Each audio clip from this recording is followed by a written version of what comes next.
Hello, my beautiful girl. Yes, your mother's having a lazy day. Just you and me, honey. Really not up for doing much. And she's up for a bit more snacking.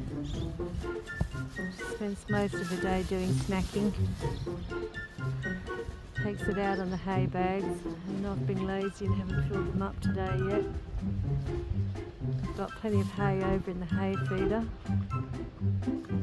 What's up, beautiful girl? Enjoying her breakfast, lunch and dinner.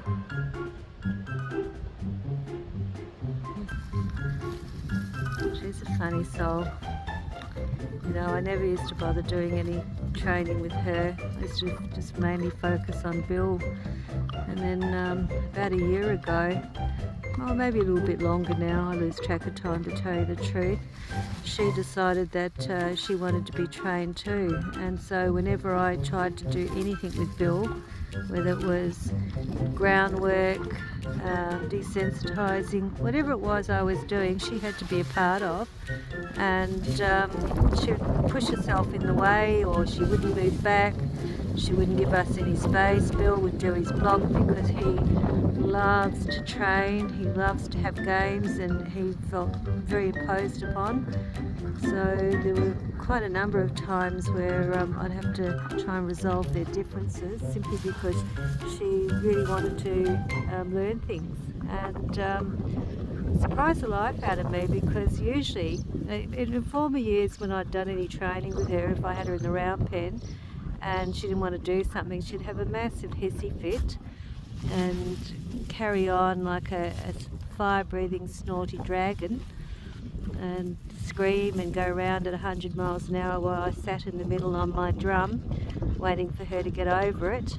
And that, with a lot of her training, you know, and her theatrics, I'm of the opinion that never escalate, always de-escalate. And the quickest way I've found to de-escalate with her, if she was being dramatic and running around like a lunatic because she didn't want to do something, I never react. I just sit there and wait until she's stopped wearing herself out by running around like a reckless lunatic.